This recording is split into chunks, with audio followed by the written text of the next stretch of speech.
(6:15 p.m.) This is the Sri Lanka Broadcasting Corporation. News edited by Dilini Gunawardena and read by Chandima Veerakorn. Headlines.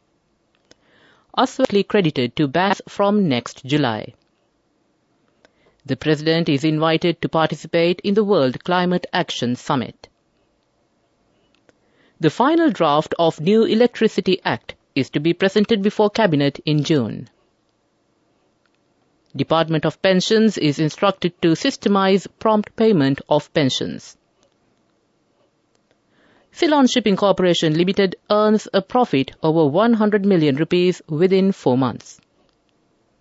On news overseas, IMF begins working on loan review for Ukraine. In sports news, it's tennis. Simona Halep is disappointed over the delay of her doping case hearing. Local detail. The Welfare Benefit Board says that the payments of the welfare financial assistance currently provided by the government, including the Aswasuma social welfare benefit, will be directly credited to the beneficiary's bank account from next July. This will be implemented as per the instruction of President Ranil Wickremesinghe.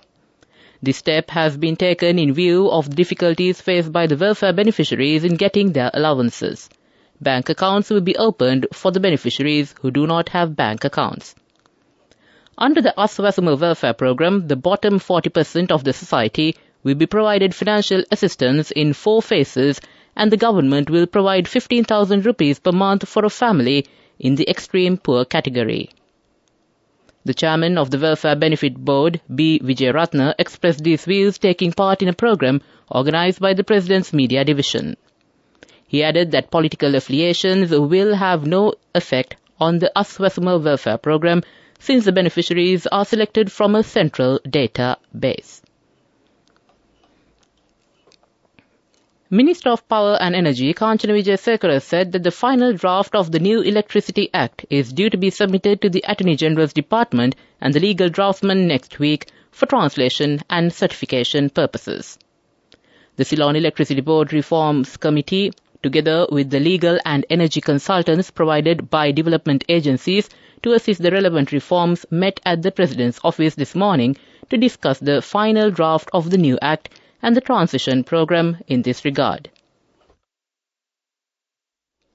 Accordingly, the previous timeline predicted for the completion of the final draft has been amended, and thus, owing to observations made by stakeholders, the amended final draft of the Act will be presented before the Cabinet in the month of June, albeit initially scheduled for last week. Chief of Staff to the President, Sagala Ratnayaka, members of the CEB Reforms Committee and Development Agency consultants were present at the meeting. The Sectoral Oversight Committee on an Open and Accountable Government has instructed the Department of Pensions to systemize the mechanism of prompt payment of pensions and inform the public regarding the relevant process. Accordingly, the chair of the Sectoral Oversight Committee on an Open and Accountable Government, Jagat Kumara Sumitra Rachi, has instructed the Department of Pensions to take steps to promptly pay the pensions due to the employees retiring from the government service in Sri Lanka and to have the public informed about the same for that purpose. He has emphasized that the public are inconvenienced due to the long time taken to receive the pension and said that this is a concern that has been going on for a long time and that complaints pertaining to the said concern are received frequently. This news comes to you from the Sri Lanka Broadcasting Corporation. Continuing with the local stories, the chairman of the Ceylon Shipping Corporation Limited, Vinindra Sudhammika Viraman, stated that the corporation has earned a profit over 100 million rupees during the last quarter of the year. It was the result of a teamwork of all the employees. A business plan was implemented with the support of all the trade unions. A number of decisions required for the progress of the corporation were taken recently. The chairman further said that this is an excellent example to the whole government sector. 7 orders, including the second reading of the Gambling Tax Bill and Production Tax Bill, were passed in the Parliament today. Minister Bandula Gunawardena said that everybody should support to make the debt restructuring program a success. $4,400 million have been borrowed through sovereign bonds in 2019. It has to be paid by either the prevailing or the next government. MP Harshana Rajakaruna said that the government is working on restructuring of the profit-earning government bodies instead of giving priority to the restructuring of losing government bodies. He added that the attempt to shifting into using organic fertilizer resulted in a huge expenditure. Minister Nalin Fernando said that the government is encouraging free import and export. He emphasized that action has been taken to increase the production and to decrease the inflation while restoring the balance in the market. To conclude the local news, the headlines again. Aswasuma social welfare benefit payments will be directly credited to bank accounts from next July. The President is invited to participate in the Action Summit. The final draft of the new Electricity Act is to be presented before Cabinet in June. Department of Pensions is instructed to systemize prompt payment of pensions. Ceylon Shipping Corporation Limited earns a profit over 100 million rupees within 4 months. That concludes the local news. The main news story is brought to you by Siddhalepa Vedamahatmya. And on the main news story, President Mohammed bin Zayed Al Nahyan of the United Arab Emirates has invited President Ranil Wickremesinghe to participate in the World Climate Action Summit. The invitation for the key event will inaugurate the Emirates Climate Conference was sent as a letter to President Wickremesinghe, with the UAE President expressing his warm greetings and well-wishes for the progress and prosperity of Sri Lanka and its people. The letter was officially handed over to the Sri Lankan head of state by the ambassador of UAE to Sri Lanka on Monday. That ends the main news story. The main news story was brought to you by Siddhalepa Vedamahatmya. Moving on to Watchlight. A gazette notification has been issued by Tourism Minister Harin Fernando increasing the admission fee to botanical gardens in the country for locals and foreigners with effect from the 1st of July 2023.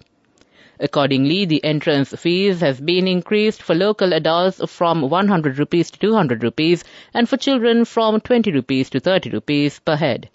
Meanwhile, the entrance fee for adult foreigners has been increased from 2,000 rupees to 3,000 rupees per head and from 1,000 rupees to 1,500 for children. That ends Watchlight. We move on to the world news now, the headlines. IMF begins working on loan review for Ukraine. Imran Khan gets bail from anti-terrorism court. Brazil declares animal health emergency after several cases of bird flu are found. The Ukrainian Finance Ministry said an IMF mission has begun working on a review of $15.6 billion loan program. The IMF's 4-year program for Ukraine is part of a $115 billion global package to support its economy as the war continues.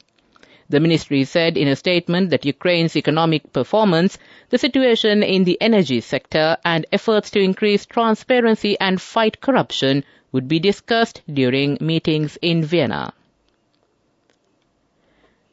Pakistan's former Prime Minister Imran Khan has been granted bail in multiple cases by an anti-terrorism court in capital Islamabad. Media reports said he was granted bail until June 8 in 8 cases related to violence at the court complex in March this year. The Khans are accused of accepting the gift of property to build a private university in exchange for providing benefits to a real estate tycoon. However, they deny the charge. Brazil has declared a 6-month animal health emergency after several cases of avian flu were found in wild birds. 7 cases have been reported in Espírito Santo state, with another discovered in Rio de Janeiro state. The emergency declaration makes it easier for the government to now bring in measures to stop the highly infectious H5N1 virus from spreading. Brazil is the world's largest exporter of chicken meat, with annual sales of nearly $10 billion. And to end the world news, the headlines again. IMF begins working on loan review for Ukraine. Imran Khan gets bail from anti-terrorism court. Brazil declares animal health emergency after several cases of bird flu are found. That ends the world news. Development news. Taking a look at the development news. Airport Aviation of Sri Lanka stated that the country's aviation recovery is fast approaching pre-pandemic levels. Passenger movements at the Bandaranaike International Airport have risen by approximately 20%, and flight movements recorded a growth of 7% in Q1 of 2023 compared to Q1 of 2022. At present, BIA facilitates over 18,000 passenger movements, while providing services for around 120 aircraft movements daily. That ends development news. On to the sports news, it's tennis.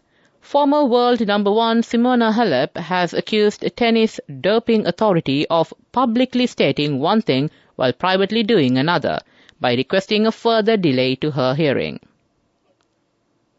Halep was charged with a second doping offence last week over irregularities in her biological passport. The Romanian has been suspended since October after testing positive for a banned substance at the US Open. Halep, who denies the charges, said she was extremely shocked and disappointed by the ITIA's attitude.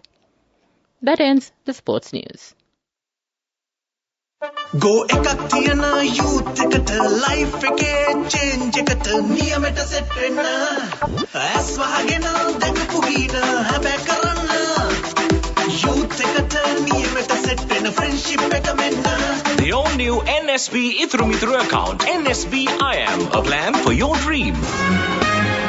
Business News, sponsored by National Savings Bank, the safest place for your money. And on business news, DFCC Leasing and Microcars have signed a memorandum of understanding to offer a joint leasing promotion to the public. This joint initiative between DFCC Leasing and Microcars is an excellent opportunity for existing and potential customers to enjoy the combined benefits provided by both institutions, including the most competitive rates, flexible repayment options, high-quality products, and personalized service at both ends. That ends business news. Business News, sponsored by National Savings Bank, the safest place for your money. Go ekak thiyana youth එකට life එකේ change එකට නියමෙට set වෙන්න ඇස් වහගෙන දීන හැබැ කරන්න youth එකට නියමෙට set වෙන friendship එක මෙන්න. The all-new NSB Ithru account, NSB IM, a plan for your dream.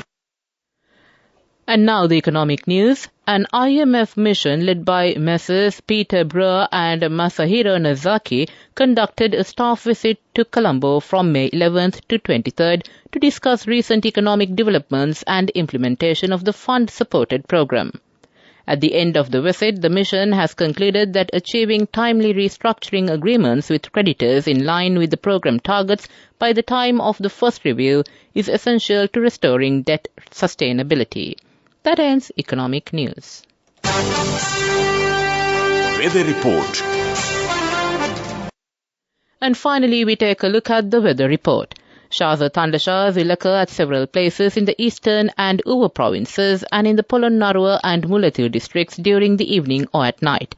A few showers will occur in the western coastal areas and in the Gaul and Matra districts during the morning. That ends the weather report. And to conclude this bulletin of news, the headlines again. Asuvasuma social welfare benefit payments will be directly credited to bank accounts from next July. The President is invited to participate in the World Climate Action Summit. The final draft of the new Electricity Act is to be presented before Cabinet in June. Department of Pensions is instructed to systemize prompt payment of pensions. Ceylon Shipping Corporation Limited earns a profit over 100 million rupees within 4 months. In news overseas, IMF begins working on loan review for Ukraine. In sports, it's tennis. Simona Halep is disappointed over the delay of her doping case hearing. And with that, we conclude this bulletin of news from the Sri Lanka Broadcasting Corporation.